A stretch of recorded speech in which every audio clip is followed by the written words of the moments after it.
College নাই? হ্যাঁ, পাকুন্দিয়াতে college নাই? ওই কলেজের ছেলেদের ব্যবস্থা হবে আলাদা, মেয়েদের ব্যবস্থা হবে আলাদা, ইসলাম যদি বাংলাদেশে প্রতিষ্ঠিত হয়। সম্মানিত হাজির, হাই স্কুলগুলোতে সকাল 7টায় মেয়েরা ঢুকবে, সকাল 7টা থেকে দুপুর 12টা পর্যন্ত মেয়েরা পড়বে। মেয়েদেরকে কোনো পুরুষ শিক্ষক পড়াতে পারবে না। মেয়েদেরকে গণিত পড়াবেন নারী শিক্ষিকা, ইসলাম শিক্ষা পড়াবেন নারী শিক্ষিকা, বাংলা পড়াবেন নারী শিক্ষিকা, সামাজিক বিজ্ঞান পড়াবেন মহিলা শিক্ষিকা। ফুল অ্যাকসেপ্ট নারী শিক্ষিকা দেওয়া হবে নারীদের জন্য। আপনার মেয়ে সকাল 7টায় ঢুকলো, ঢুকে 12টায় আপনার মেয়ে বোরকা পরে বেরিয়ে বাড়িতে চলে আসবে। 12:30টায় ছেলেরা ঢুকবে, ছেলেদের শিফটে কোনো মহিলা শিক্ষিকা থাকবে না।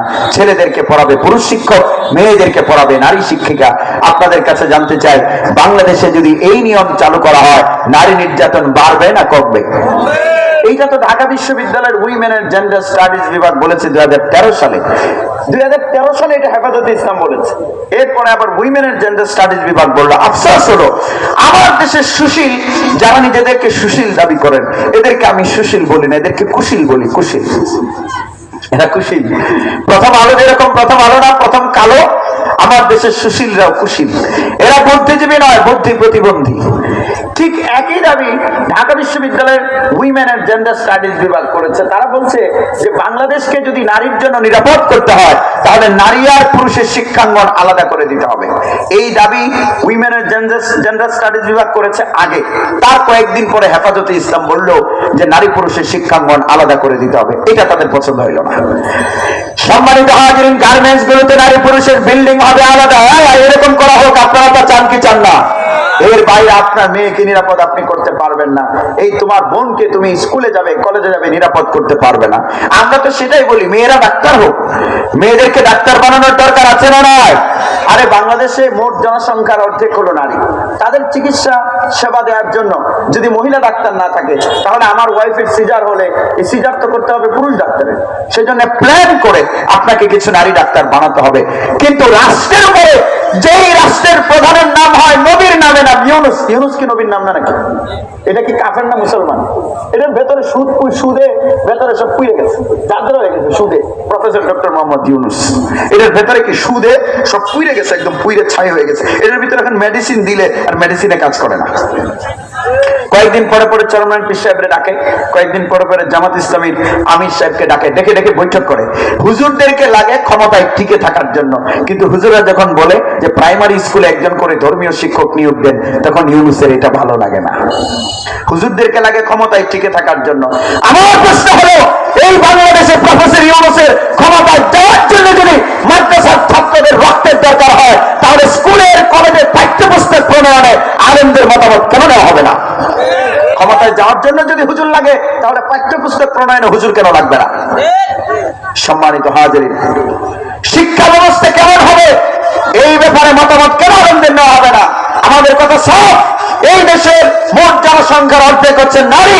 আজকে 4 কোটি শিশুর অর্ধেক হচ্ছে কন্যা। এই কন্যাদের জন্য যদি আগামীর বাংলাদেশকে নিরাপদ করতে হয়, তাহলে স্কুলে আর কলেজে ছেলেদের মেয়েদের শিক্ষা ব্যবস্থা আলাদা করে দিতে হবে। এই এমন করা হোক। আপনারা তা চান কি চান না? না চাইলে আপনার উম্মে কুলসুমের জন্য আপনি বাংলাদেশকে নিরাপদ করতে পারবেন না। আমার ভাইরা, সেজন্য আমি বলতে চাই, যেই দেশের প্রধান মুসলমান, সেই মুসলিম রাষ্ট্র প্রধানের উপরে ফরজ হলো স্কুলে, কলেজে, বিশ্ববিদ্যালয়ে, আলিয়া মাদ্রাসায় ছেলেদের মেয়েদের ব্যবস্থা আলাদা করে দিতে হবে। ছেলেদের শিফট আলাদা, মেয়েদের শিফট আলাদা থাকবে, কওমি মহিলা মাদ্রাসার মতো। শুধু কওমি মহিলা মাদ্রাসাতেও চেঞ্জ আনতে হবে আমাদের। সেখানে অনেক পুরুষ শিক্ষকরা পড়ায়, পুরুষ শিক্ষকরা পড়ালে অনেক ক্ষেত্রে ঝামেলা তৈরি হয়। ফুল সেট নারী শিক্ষিকা দিতে হবে আমাদের, এবং প্ল্যান করে কওমি মহিলা মাদ্রাসায় মুহাদ্দিসা আমাদের তৈরি করতে হবে নারী। মেয়েদেরকে পড়াবেন ফুল নারী শিক্ষিকা, এখানে পুরুষ শিক্ষক থাকতে পারবে না। কি বলেন আপনারা, ঠিক না? আপনি কি মনে করেন আপনার মেয়ের বয়স হচ্ছে 9, আপনার মেয়েকে হুজুরের কাছে মক্তবে পাঠানোর কোনো দরকার নেই। আপনার মেয়েকে দিন শেখাবেন ঘরে, মহিলা শিক্ষিকার ব্যবস্থা করবেন। এই জন্য রাষ্ট্রকে প্ল্যান করে এই সেক্টর আলাদা করে দিতে হবে। এই সেক্টর যদি আলাদা হয়, তাহলে নারীর জন্য বাংলাদেশ নিরাপদ হয়ে যাবে। সম্মানিত হাজিরিন, অত্যন্ত বেদনার সাথে বলতে হয়, বাংলাদেশ বিগত 30-40 বছরে প্রধানমন্ত্রী পেয়েছে নারী, স্পিকার পেয়েছে নারী, মন্ত্রী পেয়েছে নারী। এরপরে আমাদের প্রশ্ন, 2 বার 3 বার 4 বার 5 বার নারীরা প্রধানমন্ত্রী হওয়ার পরেও আমার দেশের হাজার হাজার নারী দৌলতদিয়ার পতিতালয়ে কয়েকটা খাবারের জন্য, পোশাকের জন্য মানবেতর জীবন যাপন করছে। আমার দেশের হাসিনা, আমার দেশের খালেদা, আমার দেশের রওশনের সার, আমার দেশের শিরিন শারমিন চৌধুরী, তারা আজ পর্যন্ত পতিতা মহিলাদেরকে সেখান থেকে উদ্ধার করার জন্য কেন কোনো পদক্ষেপ নিল না? এই কথা বলতেছেন না আপনারা? এটা জিজ্ঞেস করার দরকার আমাদের আছে না নয়? আপনারা বলেন যে নারীর ক্ষমতায়ন হলে নারীর জন্য নিরাপদ হবে? কখনো নয়। বাংলাদেশকে যদি নারীর জন্য নিরাপদ করতে হয়, আল্লাহ কুরআনকে বাংলাদেশে প্রতিষ্ঠিত করতে হবে। এর বাইরে কোনো সমাধান আমাদের সামনে নয়। 53-54 বছর আপনারা দেখেছেন সমাধান হয়নি। আমার বোন কুলসুমের জন্য বাংলাদেশের ঢাকা বিশ্ববিদ্যালয়কে যদি নিরাপদ করতে হয়, ঢাকা বিশ্ববিদ্যালয়ে কোরআন প্রতিষ্ঠিত করতে হবে। নারী আর পুরুষের ব্যবস্থা হয়ে যাবে আলাদা। আমার প্রশ্ন হলো, আমরা প্রধানমন্ত্রী বানালাম হাসিনা নামের এক মহিলাকে, আমরা প্রধানমন্ত্রী বানালাম খালেদা নামের এক মহিলাকে, আমরা বিরোধী দলীয় নেত্রী বানালাম রওশন এরশাদ, এরপরে শিরিন শারমিন চৌধুরী, মতিয়া চৌধুরী, কত মহিলা পতিতালয় থাকলো কেন? আপনি 2 জন মহিলাকে প্রধানমন্ত্রী বানিয়ে 60 জন মহিলাকে ডিসি বানিয়ে নারী অধিকার প্রতিষ্ঠিত করতে পারবেন না। নারীর সম্মান যদি প্রতিষ্ঠিত করতে হয়, হাজার হাজার নারী পতিতালয় আছে কয়েকটা ভাতের জন্য, একটু ডালের জন্য, একটু চালের জন্য, একটু পোশাকের জন্য। তাদেরকে প্লেন করে সেখান থেকে বের করে পুনর্বাসিত করে তাদেরকে সম্মানের জীবন দিতে হবে। আপনি করেছেন কি? প্রফেসর ইউনূস এবার পতিতালয়ে ভাতা দেওয়া শুরু করলো, 10,000 টাকা করে ভাতা দিয়েছে। পতিতালয়ে ভাতা দিয়েছে 10,000 টাকা করে। এই উদ্যোগটা খারাপ না ভালো?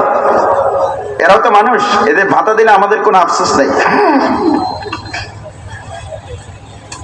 এসেছেন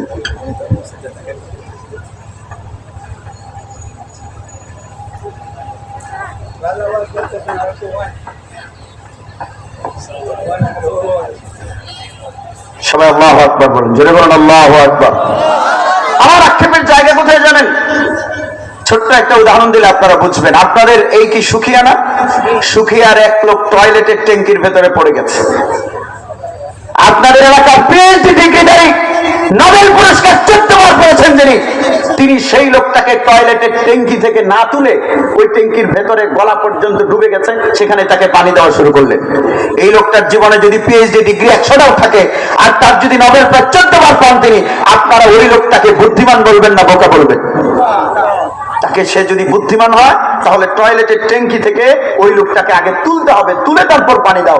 ভেতরে রেখে যদি পানি দেওয়া শুরু করো, এমনিতেই তো গলা পর্যন্ত ডুবে আছে, তার তো মাথা পর্যন্ত পায়খানায় ডুবে যাবে।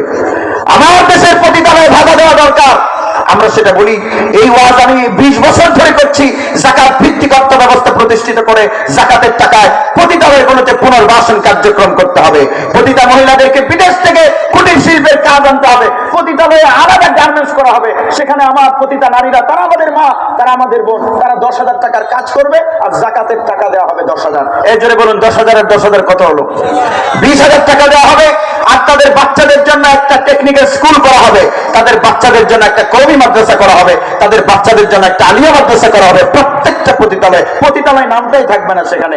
এই বাচ্চারা স্কুলে যাবে, কলেজে যাবে, বিশ্ববিদ্যালয়ে যাবে, তাদের জন্য যাকাতের টাকায় 5,000 টাকা করে স্কলারশিপ দেওয়া হবে, 5,000 টাকা করে। একজন পতিতা নারীর বাচ্চা, সেই মেয়েটা যদি পতিতাকে বৃত্তি বলা যায় না, বৃত্তি শব্দের অর্থ হচ্ছে পেশা। পতিতা এই কাজ জেনা কখনো পেশা হতে পারে না। একজন পতিতা মহিলার বাচ্চা যদি জেনার কাজে না গিয়ে স্কুলে যায়, কলেজে যায়, বিশ্ববিদ্যালয়ে যায়, মাদ্রাসায় যায়, তাকে 5,000 টাকা করে যাকাতের টাকা থেকে শিক্ষাবৃত্তি দেওয়া হবে। আপনারা বলুন, এইভাবে যদি পতিতা মহিলাদেরকে আপনি কাজে ঢুকিয়ে দেন আর তাদের বাচ্চাদেরকে যদি কওমি মাদ্রাসায়, আলিয়া মাদ্রাসায় ঢুকিয়ে দেন, টেকনিক্যাল স্কুলে ঢুকিয়ে দেন, তাহলে এই সিস্টেম অবলম্বন করলে 5 বছর পরে বাংলাদেশে পতিতালয় থাকবে কয়টা? একটাও থাকবে না। সেই স্টেপ কেন আমাদের বিগত সরকারগুলো নিল না? সেই স্টেপ কেন ইউনূস নিল না? ইউনূসের সামনে তো সুযোগ ছিল। ভাতা যদি দেওয়াই লাগে তাদেরকে পুনর্বাসিত করুন। আমার রাষ্ট্রে কত টাকা কতভাবে খরচ হচ্ছে, কত হাজার হাজার কোটি টাকা খরচ হচ্ছে, সেই বাজেট কমান। বাজেট কমিয়ে পতিতা নারীদেরকে উদ্ধার করার জন্য সেখানে পুনর্বাসন কার্যক্রম চালু করুন। বাংলাদেশ উন্নত হয়ে যাবে। সুতরাং নারীকে যদি সম্মানিত করতে হয়, কোরআন প্রতিষ্ঠিত করতে হবে। ভাইয়েরা আমার, এই যে কথা আজকে আমি বললাম, এই কথা কয়েকদিন আগে আমি কুড়িগ্রামে বলেছি। কুড়িগ্রাম চট্টগ্রামে ইসলামী আন্দোলন বাংলাদেশের পক্ষ থেকে ওইখানে এমপি প্রার্থী অধ্যাপক ডাক্তার আক্কাস আলী, তিনি আমার বক্তব্য শেষ হওয়ার আগে আমার হাতে ধরে বলতেছেন, হুজুর আপনি নির্বাচন করবেন না এবার? আমারে বলতেছেন। আমি বললাম না, আমি নির্বাচন করবো না। বলে আপনার এই কথা তো পার্লামেন্টে আলোচনা হওয়া দরকার। আপনি পতিতাদেরকে পুনর্বাসিত করার জন্য যে প্ল্যান দিলেন, এই প্ল্যান তো শুধু মাহফিলে নয়, পার্লামেন্টে আলোচনা হওয়া দরকার। আমি বলেছি যে আমি এই নির্বাচনের কাজটা আমার জন্য মনে করি না, কিন্তু আপনাদের কাছে প্রশ্ন আমার, বাংলাদেশে যে নতুন সুযোগ এসেছে, সেই সুযোগে আমার দেশের নারীদের জন্য বাংলাদেশকে নিরাপদ করতে, এই বাংলাদেশে যাকাত ভিত্তিক অর্থ ব্যবস্থা কায়েম করতে, এই বাংলাদেশ থেকে মাদক নির্মূল করতে কোরআনকে প্রতিষ্ঠিত করার আন্দোলনে শরীক হওয়ার দরকার আমাদের আছে না নাই? আরো যদি সময় নেন আরো দেশের অবস্থা খারাপ হবে। আল্লাহ রাব্বুল আলামিন আমাদেরকে তৌফিক দান করুন। আমি শুধু দুটো বিষয় বলেছি, কোরআন প্রতিষ্ঠিত হলে মাদক কিভাবে নির্মূল হবে, কোরআন প্রতিষ্ঠিত হলে নারীর জন্য আমার রাষ্ট্র কিভাবে নিরাপদ হয়ে যাবে। আল্লাহ রাব্বুল আলামিন আমাদেরকে তৌফিক দিন। আমরা যারা কোরআন প্রতিষ্ঠিত করে এই রাষ্ট্র থেকে সন্ত্রাস, দুর্নীতি, দারিদ্র, মাদক, নারী নির্যাতন সবগুলো সমস্যাকে আমরা যেন নির্মূল করে এই সমাজকে কোরআনের সোনার সমাজে পরিণত করতে পারি, সেই তৌফিক আল্লাহ রাব্বুল আলামিন দান করুন। সবাই একটু জোরে আওয়াজ করে বলুন আমিন। আপনারা দেখতেই পাচ্ছেন আমাদের এই মাহফিলের সম্মানিত বিশেষ মেহমান, আমি আরো 10 মিনিট বলবো, শাইখ তো আসছেন, ও নামাজে পড়ে। আচ্ছা আচ্ছা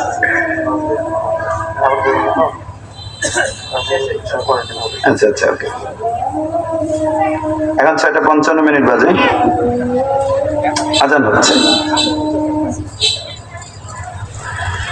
আপনারা ইতিমধ্যে দেখতে পাচ্ছেন এই মাহফিলের গতকাল শেখের আসার কথা ছিল।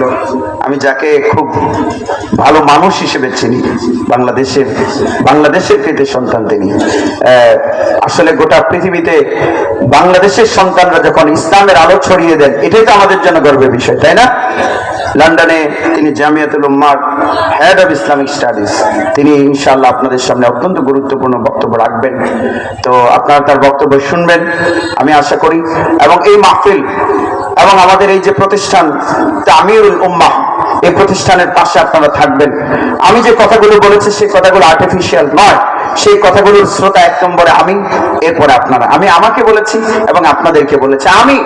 আমি আমার বয়স হলো 37, এই 37 বছর, আমি যদি 70 বছর হায়াত পাই, যদি পাই, তাহলে 37 চলে গেছে অলরেডি, আমি মাত্র হচ্ছে আর 33-34 বছর যদি 70 পাই, তাহলে আমি চাই আমার বাকি 33-34 বছর এমন একটা বাংলাদেশ দেখতে চাই যেখানে হত্যা থাকবে না, ধর্ষণ থাকবে না, ছিনতাই থাকবে না, মাদক থাকবে না, নারী নির্যাতন থাকবে না। এইটা চাওয়া কি আমার জন্য অন্যায়? অন্যায় নয়, সেটা আমার প্রত্যাশা। আর সেই প্রত্যাশা পূরণ করতে পারে কেবল কোরআন। আল্লাহ কোরআনে যেটা বলেছেন, কিতাবুন আনজালনাহু ইলাইকা লিতুখরিজান নাস মিনাজ যুলুমাতি ইলান নূর। সম্মানিত হাজিরিন, সেজন্য আমরা সবাই মিলে কোরআনকে প্রতিষ্ঠিত করার জন্য চেষ্টা করব। এবং এই যে নতুন একটা শিক্ষাবর্ষ শুরু হচ্ছে, আজকে কয় তারিখ বলুন তো আপনারা? আজকে কয় তারিখ? কত? 28 তারিখ। আগামীকাল 29, তারপর 30, তারপর 31, তারপরে হচ্ছে আপনার নতুন একটা বছর শুরু হবে। নতুন বছর, নতুন সুযোগ, নতুন সম্ভাবনা। আমরা নতুন বছরে একটা প্ল্যান করি। আমাদের এই দেশকে যদি উন্নত করতে হয়, আমরা তো থাকবো না, 20 বছর পরে আপনি থাকবেন না, কিন্তু এই দেশটা কারা চালাবে? আমাদের শিশুরা চালাবে। ওই শিশুদেরকে আমাদের ভালো মানুষ বানাতে হবে। তুমি দাঁড়াও তো, দাঁড়াও, দ্রুত দাঁড়াও, দাঁড়িয়ে নাম বলো। তামিম। বলুন তো আপনারা, ছেলেটার নাম কি? এই তামিম কিন্তু আমার দেশের আগামী, এই তামিমে আগামীর বাংলাদেশ। আমার বাংলাদেশে 4 কোটি তামিম আছে। আমরা যদি বাংলাদেশকে সোনার দেশে পরিণত করতে চাই, বাংলাদেশকে যদি কোরআনের আলোয় আলোকিত দেশে পরিণত করতে চাই, বাংলাদেশকে যদি দুর্নীতিমুক্ত করতে চাই, বাংলাদেশকে যদি সিঙ্গাপুরের চেয়ে সমৃদ্ধ রাষ্ট্রে পরিণত করতে চাই, তাহলে আমার এই 4 কোটি তামিমকে টার্গেট করতে হবে। এই 4 কোটি, এই তামিম দাঁড়াও, তুমি বয়স কত? বয়স কত? 11 বছর। এই বাচ্চাদের বয়স কত বলো? তার মানে এখন থেকে 19 বছর পর তার বয়স হবে 30। এই ছেলেটা তখন বিসিএস ক্যাডার হবে, এই ছেলেটা তখন ডাক্তার হবে, এই ছেলেটা তখন ঢাকা বিশ্ববিদ্যালয়ের প্রফেসর হবে, নয়তো ব্যবসায়ী হবে, নয়তো বাইতুল মুকাররমের ইমাম হবে, নয়তো সুপ্রিম কোর্টের বিচারপতি হবে। তারাই তো আগামীর বাংলাদেশ, তো তারাই তো। তাদেরকে যদি আপনি চোর ডাকাত বানান, তাহলে আগামীর বাংলাদেশ, আপনি যতই জাতীয় সঙ্গীত গান আমার সোনার বাংলা, সোনার দেশে পরিণত হবে না। কিন্তু আজকে যদি আপনি প্ল্যান করে এই 4 কোটি তামিমকে সিনায় কোরআন দিয়ে দিতে পারেন, আলোকিত মানুষ বানিয়ে দিতে পারেন, তাদেরকে যদি নৈতিক শক্তিতে শক্তিমান করে দিতে পারেন, এই তামিমরা যখন 20 বছর পরে বাংলাদেশের দায়িত্ব নেবে, তখন বাংলাদেশ সত্যিকারের সোনার দেশে পরিণত হবে। কোন রাষ্ট্র টেকনোলজি দিয়ে উন্নত হতে পারেন, টেকনোলজির এটা অতিরিক্ত বিষয়। কোন রাষ্ট্র উন্নত হয় যখন সেই রাষ্ট্র নৈতিক শক্তিতে শক্তিমান থাকে। আপনার তামিমদেরকে নিয়ে প্ল্যান করা দরকার। আপনি শুধু বিজ্ঞান শিখাবেন, শুধু বিজ্ঞান দিয়ে পৃথিবী উন্নত হতে পারে না। বিজ্ঞান দরকার, কিন্তু পাশাপাশি নৈতিক শক্তি লাগবে আমাদের। নৈতিক শক্তিটা কি?